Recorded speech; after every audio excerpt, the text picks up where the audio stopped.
Olá, sejam bem-vindos à nossa aula 2 do curso de Direito Imobiliário na Prática. Eu sou o professor Sérgio Santana e nós vamos ver hoje sobre direito das coisas. Vamos lá? Vamos ajeitando aqui o nosso painel.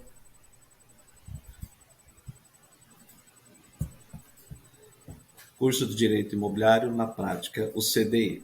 Nossa aula 2, nós temos um propósito nessa aula aqui, que vamos contextualizar o tema central que será abordado neste material didático, conceituando direitos reais e identificando a sua previsão legal. Vamos lá? Vamos ver a previsão legal. Dentro dos direitos reais, nós temos aqui o chamado direito das coisas, né? Na verdade, o tema inicial do livro 3 começa com o direito das coisas, né? Então, nós vamos ver aqui a previsão legal. Estudaremos ao longo deste curso o livro 3 da parte especial do Código Civil, que de agora em diante nós vamos chamar de CC, abreviatura, ou abreviação. Este trata-se do direito das coisas nos seus artigos 1196 a 1510.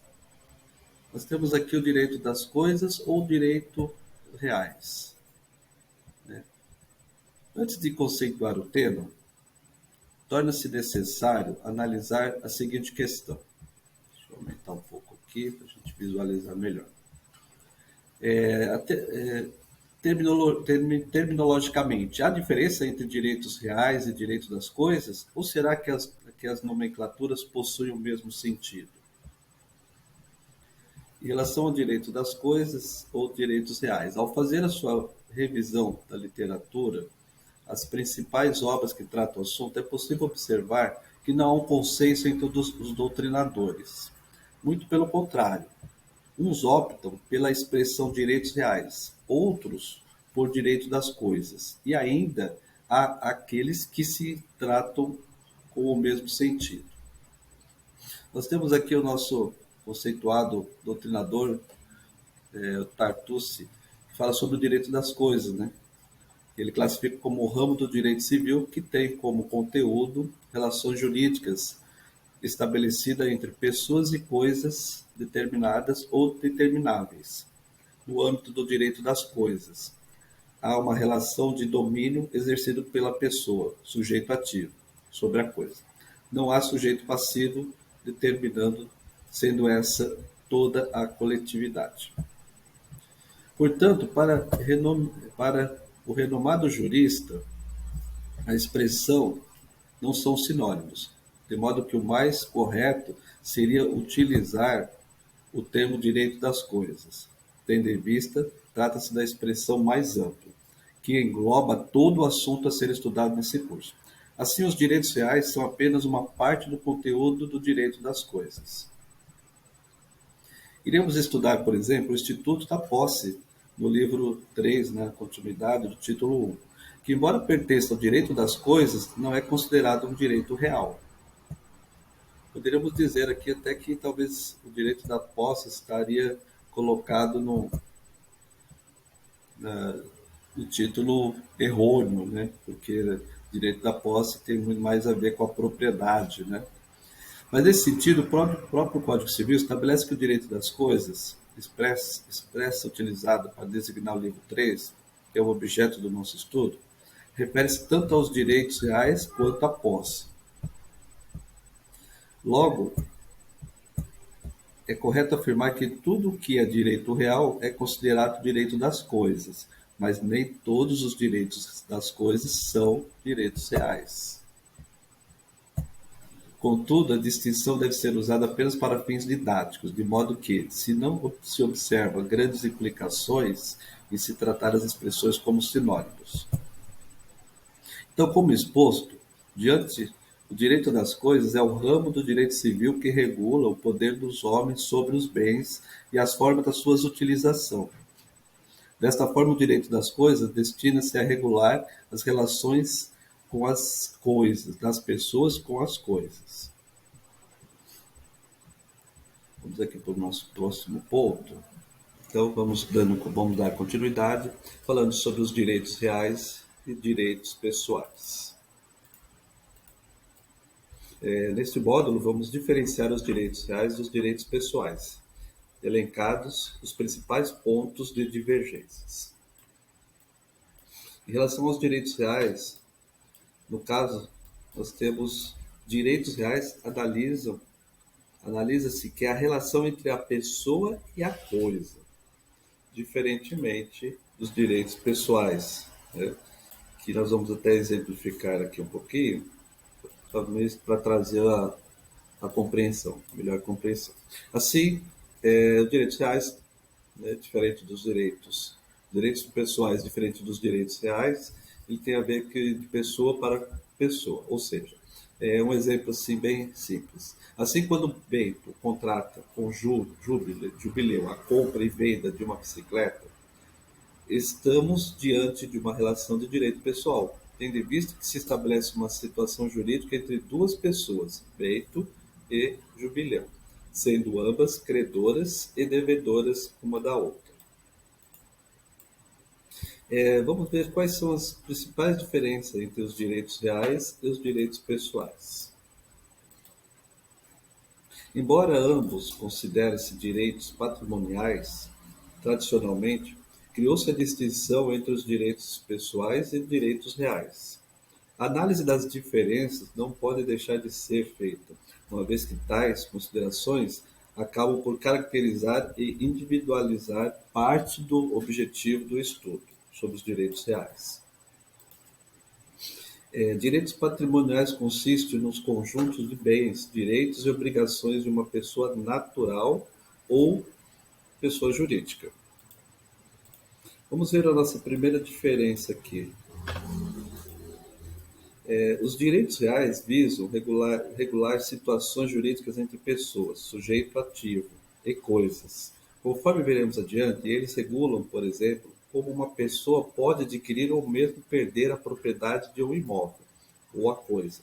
Segundo Venosa, o direito real é exercido e recai diretamente sobre a coisa. A segunda diferença é que o direito real é oponível erga omnes, ou seja, produz efeito contra todas as pessoas. Assim, quando Bento se torna proprietário de uma casa, essa situação deve ser respeitada por todas as pessoas.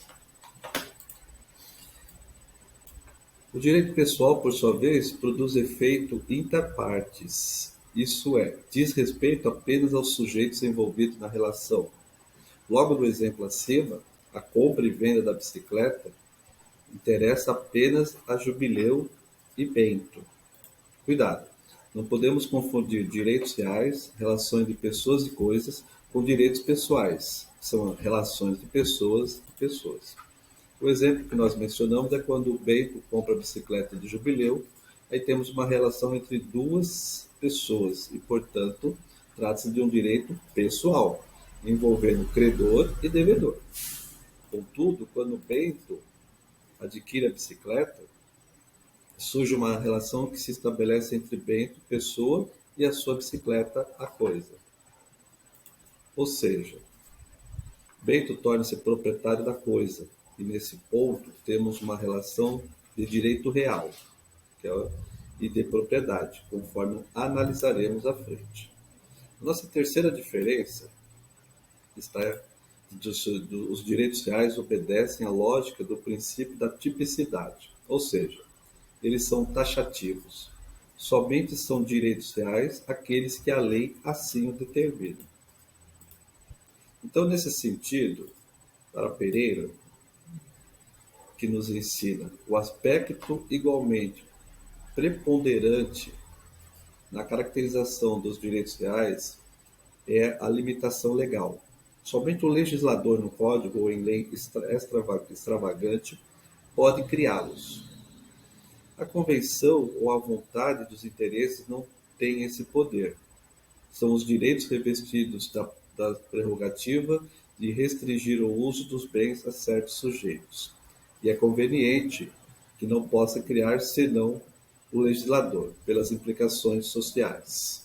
Os direitos pessoais, pelo contrário, são exemplificados, pois se aplicam em casos, né, e o princípio da autonomia da vontade, de modo que as partes, cumprindo os determinados requisitos legais, têm liberdade para firmar relações de direitos pessoais.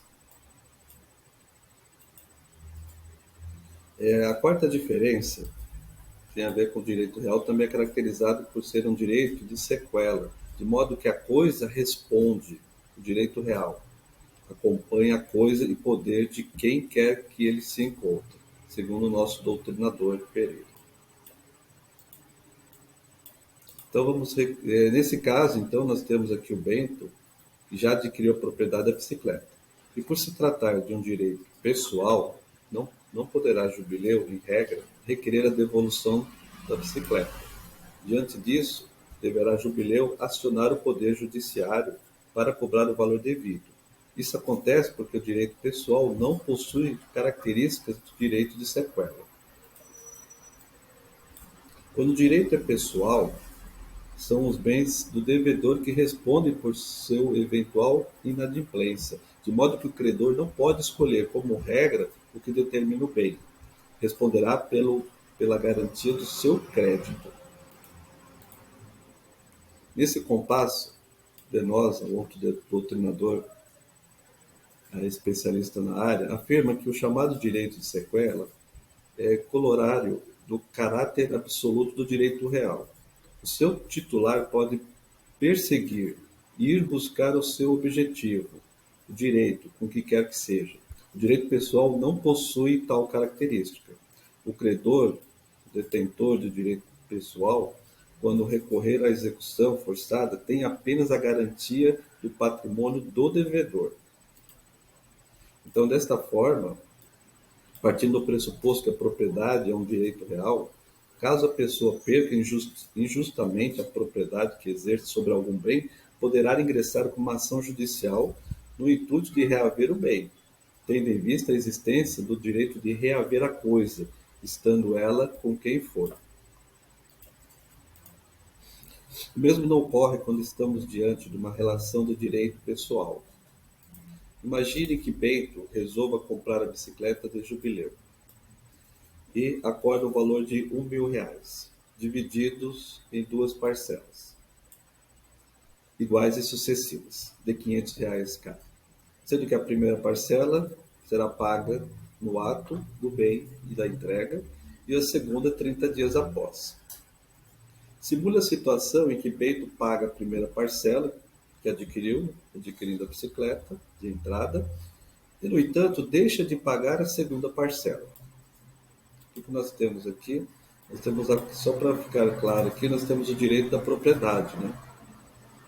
E a diferença entre o direito das coisas.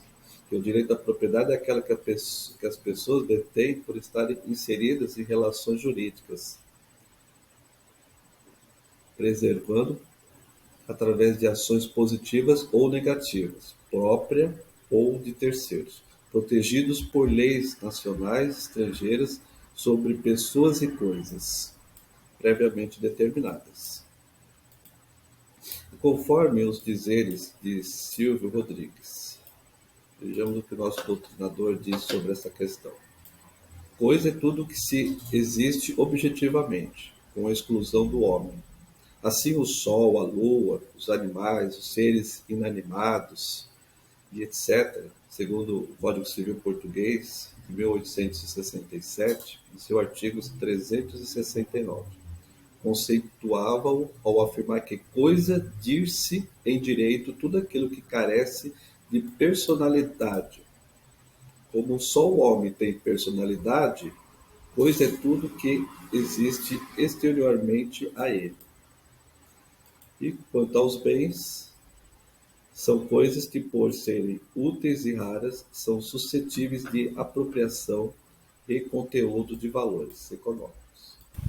Então vamos ao resumo da nossa aula de hoje. Nessa aula nós vimos as principais diferenças entre o direito real e o direito pessoal. Quais são? O direito real regula situações entre pessoa e coisa.